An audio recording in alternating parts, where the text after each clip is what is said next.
Assalamualaikum dear students, I hope you all are fine.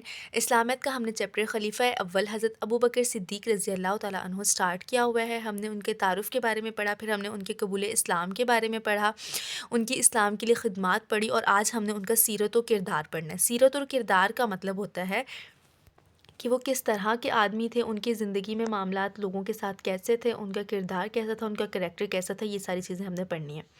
ठीक है, तो ये पेज नंबर 58 ओपन कर लें।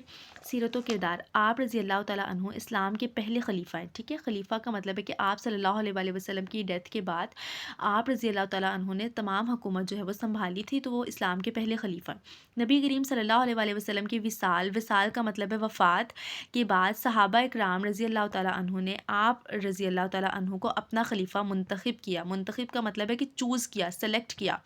ठीक है, तमाम सहाबा ने मिलकर आपको ही सेलेक्ट किया। जब आप रज़ी अल्लाह ताला अन्हु खलीफा बने तो तिजारत छोड़ दी। ठीक है, जब आप खलीफा बन गए थे ना, तो उन्होंने तिजारत छोड़ दी, मतलब अपना जो बिज़नेस था वो छोड़ दिया और अपना इतना ही वजीफ़ा मुकर्रर किया जितना मदीना मुनव्वरा के आम आदमी का था। ठीक है, उन्होंने ये नहीं किया कि अपनी जो सैलरी थी वो बहुत ज़्यादा ले ली कि वो खलीफा हैं।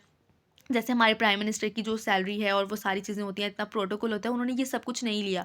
उन्होंने अपना उतना ही वजीफ़ा मुकर्रर किया, यानी कि अपनी उतनी ही सैलरी मुकर्रर की जितनी कि आम आदमी को, वो मदीना मुनव्वरा के आम आदमी का वजीफ़ा मुकर्रर था। ठीक है, हज़रत अबू बकर सिद्दीक़ रज़ी अल्लाह ताला अन्हु ने नबी करीम सल्लल्लाहु अलैहि वसल्लम के उसवा हसना के मुताबिक हुकूमत की।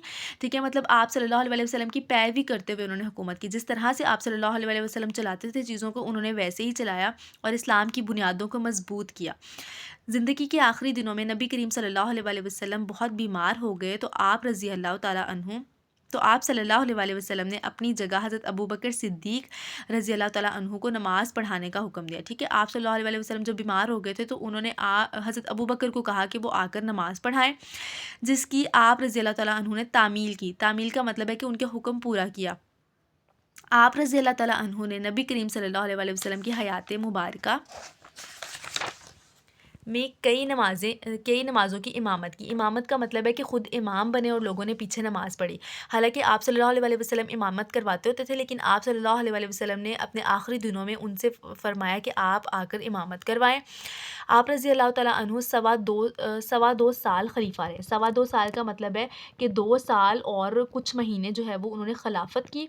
ठीक है, उन्होंने हुकूमत की। आप रज़ी अल्लाह ताला अन्हु 13 हिजरी में 63 साल की उम्र में विसाल फरमा गए, मतलब 63 साल की उम्र में वफ़ात हो गई थी। जितनी उम्र में आप सल्लल्लाहु अलैहि वसल्लम की वफ़ात हुई, उतनी ही उम्र में हज़रत अबू बकर की वफ़ात हो गई। तो आपने इस लाइन को अंडरलाइन करना है और उसके ऊपर एमसीक्यूज़ लिखना है। ये एमसीक्यूज़ के लिए बहुत इंपॉर्टेंट है कि उन्होंने कितनी देर की खिलाफत की और उनकी जो वफ़ात है या विसाल है वो कितने साल की उम्र में हुआ और कब हुआ, 13 हिजरी में। ठीक है, आप रज़ी अल्लाह ताला अन्हु को उम्मुल मोमिनीन हज़रत आयशा सिद्दीक़ा रज़ी अल्लाह ताला अन्हा के हुजरे में नबी करीम सल्लल्लाहु अलैहि वसल्लम के पहलू में दफ़न किया गया। आपने इसको भी अंडरलाइन करना है, ये भी एमसीक्यूज़ है। उम्मुल मोमिनीन हज़रत आयशा उनकी बेटी हैं। ठीक है, तो उनके हुजरे में जहाँ वो रहती थी, वहाँ पर एक कब्र नबी करीम सल्लल्लाहु अलैहि वसल्लम की है और साथ ही हज़रत अबू बकर सिद्दीक़ की भी कब्र है। ठीक है, कब्र मुबारक है। तो आप सल्लल्लाहु अलैहि वसल्लम के बिल्कुल साथ उनको दफ़न किया गया। पहलू का मतलब है बिल्कुल साथ। ठीक है, हज़रत अबू बकर सिद्दीक़ रज़ी अल्लाह ताला अन्हु ने जिस तरह इस्लाम की सरबुलंदी के लिए कुर्बानियाँ दी और दौरान खिलाफत जिस तरह गरीबों की खिदमत की, हमें भी उनकी पैरवी करनी चाहिए।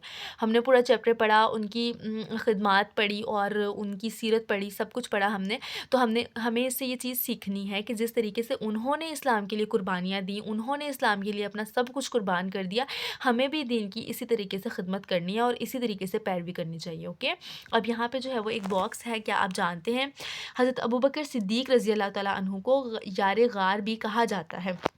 अब इस पॉइंट का मतलब ये है कि जब आप सल्लल्लाहु अलैहि वसल्लम ने मक्का मुकरमा से मदीना की तरफ हिजरत की थी, तो गार में 3 दिन और 3 रातें वो छुपे थे, गार सौर में। ठीक है, क्योंकि लोग उनको कत्ल करने वाले थे और वो उस गार में रहे थे और हज़रत अबू बकर सिद्दीक़ ने वहाँ पे उनकी बहुत ज़्यादा हेल्प की थी और वो उनके साथ रुके थे वहाँ पे, इसलिए उनको यार गार भी कहा जाता है, मतलब गार वाला दोस्त। ठीक है, तो ये वाला आपका क्वेश्चन भी है और बस आपने इसकी रीडिंग करनी है और उस क्वेश्चन को लिखना है और याद करना है। That's all for today. Thank you for watching.